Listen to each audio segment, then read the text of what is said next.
Good day and welcome back to another World of Warcraft video. In this video we're going to talk about gems in the remix Mists of Pandaria and basically everything you need to know. Now obtaining gems is pretty simple. You get them from mobs, quest rewards, treasures, rares, dungeons, scenarios and raids, daily quests. You can buy them as well, which we'll talk about when we go to each section of gem, and also you can get them even when extracting pieces of gear or scrapping pieces of gear.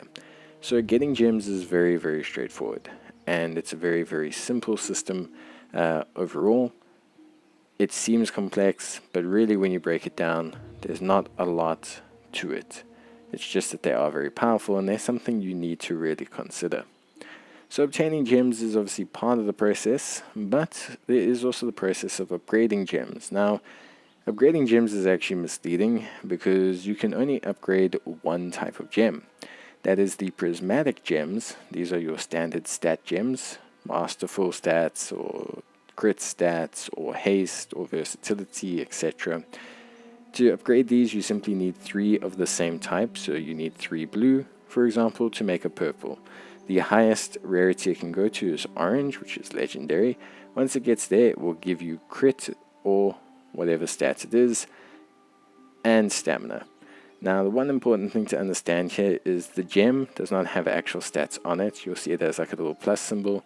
That's because it will scale with your equipment. So it will give stats based on the item level of the gear you socket into, not based on the actual gem itself. So upgrading the right stats and keeping them so that you can use them in all of your gear is important. Remember when extracting to not replace the gem with another gem, because that will destroy the gem, but rather extract it directly. Now let's talk about meta gems, which are the most important gems. These spawn on your headpiece. You can only place them on your headpiece, and they give you a powerful ability on a relatively long cooldown. You only get one of these, and the powers are pretty big. Some of them are huge stat buffs, some of them are basically like DPS cooldowns, some of them are essentially long form cooldowns but that do big damage. Now you can buy a special gem from the vendor that will give you a meta gem you don't have. So having the right meta gem for your class and the best meta gem for your spec is going to be super important. Next is Cogwheel gems. Cogwheel gems are all movement based abilities and they can only be placed on your boots. You only get one of them, and there are technically other classes' movement abilities that have been slightly altered. Now what's important is if, for example, you can see here, I'm a class that already has sprint, and I place a sprint gem, I get 2 separate instances of that movement ability. So it's not a waste to have 2 different variations of a movement gem, well, the same movement gem on the same class. If you really like the movement ability, go crazy. Again, you can buy yourself a gem to get ones you don't have, but these are all relatively movement based, so they're not super important, but they are very helpful. Next we come to Tinker gems. Now these contain both offensive and defensive abilities, and these are probably the ones you're going to enjoy the most. Things from random meteor showers to random explosions to fire damage to random frost armor proccing on you. There's tons of great stuff.